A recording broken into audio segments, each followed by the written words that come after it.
The sprawling city of Turian Nexus was a marvel of galactic architecture, a testament to the unity of civilizations in the wake of the Accord of Enlightenment. Towering above the gleaming metropolis stood the central spire, an impossibly vast structure that served as the hub for interstellar diplomacy.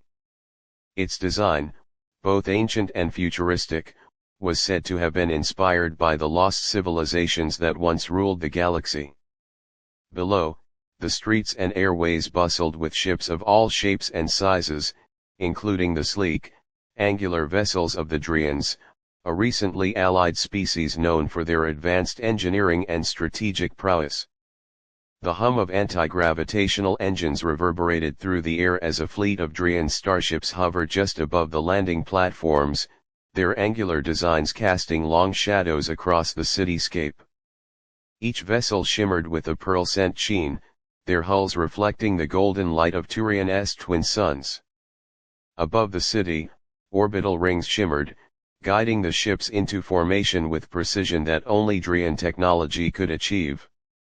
From one of the landing docks, Ambassador Zira, a high-ranking Turian diplomat, stood with a composed yet intense gaze. His elongated, leathery face was framed by tendrils that gently coiled and uncoiled in response to his shifting emotions. His species was known for their ability to sense the energy flows of space and time, giving them a slight advantage in understanding interstellar politics. Zira's black, intricate robes clung to his tall frame, decorated with symbols of his people, an ancient race that had survived countless galactic upheavals. Zira had come to Turian Nexus on a diplomatic mission that would change the course of the Accord. Tensions had been brewing for months now, with whispers of unrest from the outer fringes of the galaxy, and rumors that the Accord's fragile peace was at risk. The Mainuri and their allies had begun to test the boundaries of the treaty, raiding distant outposts and stoking the flames of rebellion. Despite the promise of unity, old rivalries and new threats loomed over the galaxy like a gathering storm. Standing beside Zira was Counselor Atera, a human diplomat from Earth, draped in the simple yet elegant garb of the Accord's inner council. Her dark eyes scanned the sky as the last of the Turian ships settled into place. "Do you believe they will listen this time?" she asked, her voice low and steady, though Zira could sense the underlying anxiety in her words. Zira's tendrils twitched thoughtfully before he replied. "The Turian Council speaks in silence as often as words, Counselor. They will listen, but whether they act is another matter."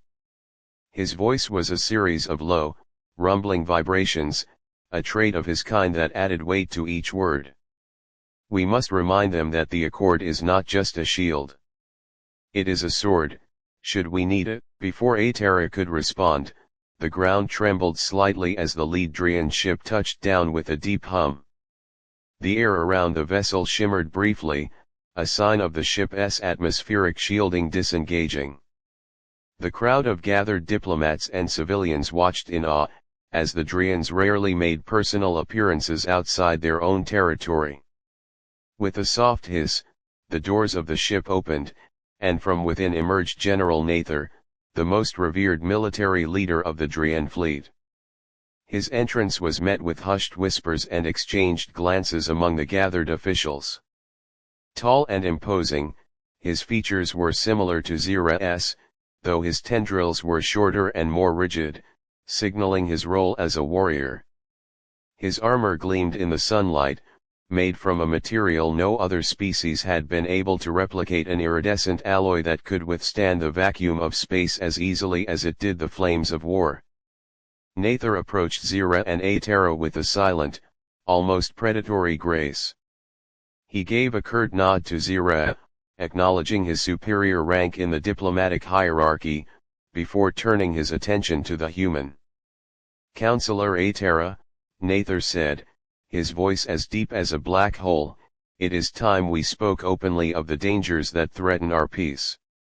Atera inclined her head in agreement. "The Council awaits your words, General.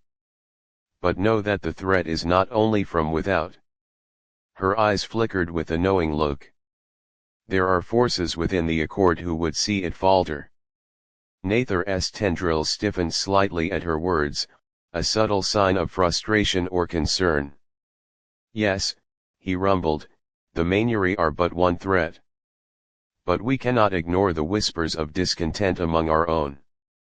Some believe the accord has made us weak, that it has dulled our strength by binding us in peace. They forget that peace is only kept by those willing to defend it. Zire spoke then, his voice calm but resonant. The arc of enlightenment binds us, yes, but it does not weaken us. The accord was forged in the fires of war, and it will endure, so long as we remember that peace requires vigilance. The Drians understand this better than most. Nathar's gaze flickered to Zire, his eyes glowing faintly. You speak truth, old friend. But vigilance is not enough. We must be prepared for action. The Mainyuri have already begun to mobilize. Their fleets are gathering at the edges of known space, and they are not alone. Other factions see this as their opportunity to strike, to carve out their own empires from the ashes of our unity. The words hung heavy in the air. Atera glanced at Zire, then back at Nathar.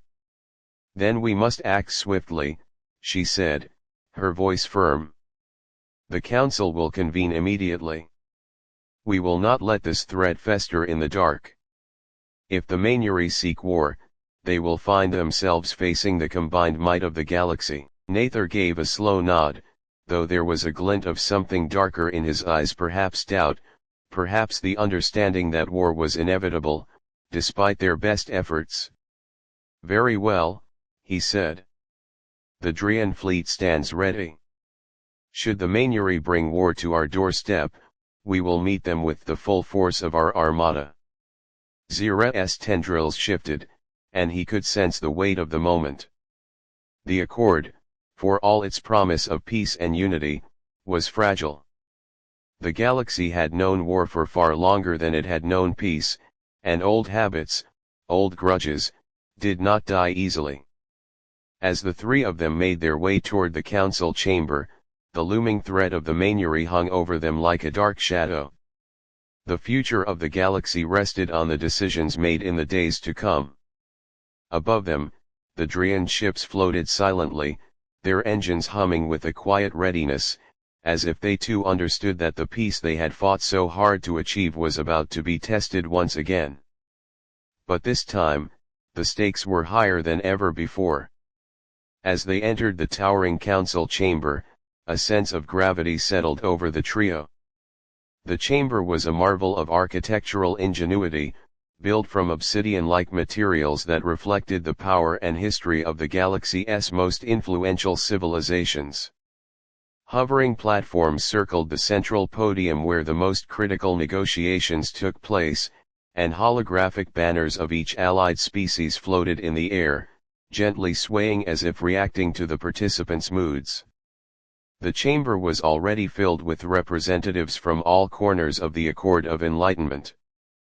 Humans, Drians, Turian, Flarians, and even the elusive, almost spectral Televians beings of pure energy were all gathered here today. Tensions were palpable, with the weight of recent events pressing heavily on every face present. Atera, Zire, and Nathar moved purposefully toward the central platform, where High Chancellor Varnok, the leader of the Accord, waited. Varnok was a Valsii, an amphibious species whose wisdom and neutrality had earned them the highest seat in the Accord's council. His smooth, shimmering blue skin caught the light from the floating orbs above as his large, multi-lensed eyes blinked slowly in greeting. Ambassador Zire, Councillor Atera, General Nathar, Varnok greeted them, his deep voice rippling with authority. You bring news that threatens the very core of our peace. Zire, always the composed diplomat, stepped forward and bowed slightly. Chancellor Varnok, we bring more than just news. We bring a warning. His eyes swept over the gathered representatives, pausing on those from the outer systems, the ones who had shown signs of wavering loyalty in recent cycles. The Mainyuri are no longer content to test the boundaries of the treaty. They are mobilizing. A collective murmur spread through the chamber. The Mainyuri were known for their cunning and aggressiveness, but no one had expected them to take direct military action so soon after the last summit where they had pledged their continued cooperation. Yet here they were, on the brink of war. Varnok's tendrils flexed, a sign of deep concern. And what of the Mainyuri's allies? Have they shown any indication that they are willing to follow this dangerous course of action? Nather stepped forward this time, his presence commanding the room. The outer factions have already begun to gather near the Darlak expanse, just beyond Mainyuri space. Intelligence suggests they are preparing to strike in unison, should the Mainyuri make the first move. His voice dropped lower, graver. It is no longer a question of if, but when. A sharp intake of breath swept through the assembly. The Darlak expanse was a resource-rich sector that many species had their eyes on. It was strategically crucial, but the idea that the Mainyuri and their allies would risk open war to seize it was a sobering thought. Then we must prepare, Varnok stated firmly, though his eyes flickered with doubt. But how far are we willing to go? The Accord was built to prevent wars like this, to ensure that diplomacy and mutual understanding were our first courses of action. Nather's eyes narrowed. Diplomacy has been tried. The Mainyuri have shown that they are no longer interested in talk. If we wait, they will bring war to our very doorsteps. Atera, who had been silent until now, stepped forward, her face resolute. High Chancellor, General Nather is correct. The Mainyuri have already crossed the line. They've been raiding supply routes, testing our defenses, and stoking rebellion in the outer colonies. We must not allow them to think we are weak. But war, a Turian representative interjected, her delicate feathers shimmering with worry, is not something we should rush into. The last galactic conflict nearly destroyed us. Should we risk that again? Zira's deep voice resonated through the chamber. War, no matter how necessary, is always a risk. But inaction is a greater risk. The Mainyuri believe the Accord has made us complacent. If we do not act, they will believe we are incapable of defending our peace. And that belief will spread, emboldening others.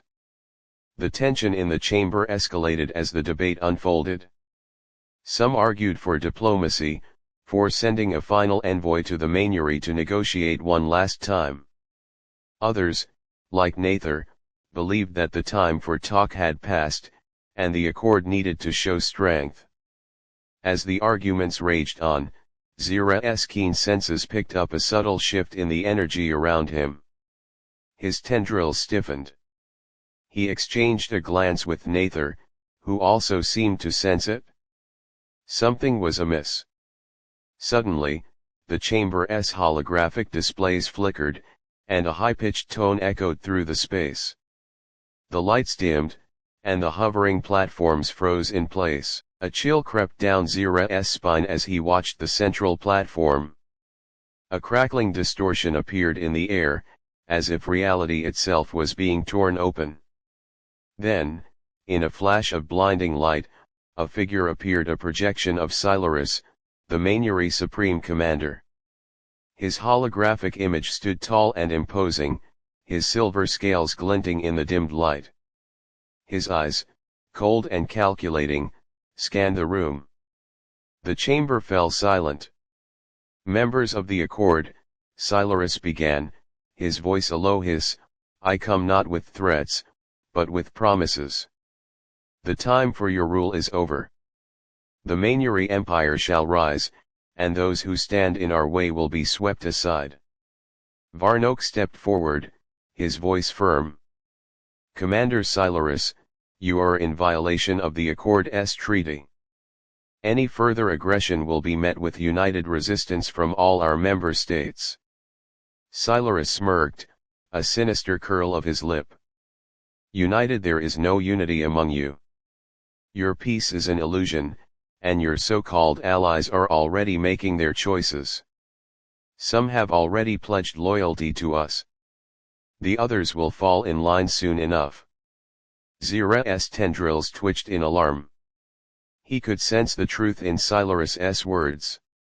Some members of the Accord were wavering, tempted by the Mainuri's promises of power and expansion. Nather growled low in his throat. We will not be intimidated, Silurus. The Turian fleet stands ready to face you. Silurus laughed, a harsh, grating sound. Then prepare yourselves, General. For war is coming. With that, the projection flickered out, leaving the chamber in stunned silence. The weight of Silurus's words hung heavy in the air, and Zira knew the moment of decision had come. Varnok turned to the assembly, his voice solemn.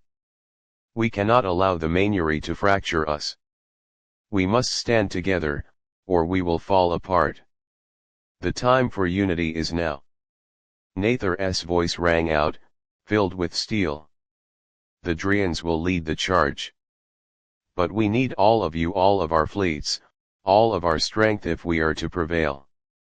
One by one, the representatives of the Accord began to rise, pledging their fleets and forces to the defense of the galaxy. Even those who had once wavered now saw the writing on the wall. War was inevitable. As the council adjourned, Zira stood silently beside Nather and Atera. His mind was already racing, planning, strategizing. The Accord would fight, but the cost of this conflict would be immense. Are we ready for this? Atera asked quietly. Nather's eyes gleamed with determination. We have no choice. Zira's tendrils coiled tightly. He felt the same sense of impending doom that he had felt in past wars, and yet he knew that this fight, this battle for the soul of the galaxy, was one they could not afford to lose. The fleet above Turian Nexus was only the beginning. The galaxy was about to be plunged into chaos, and the fate of the Accord would be decided in the fires of war.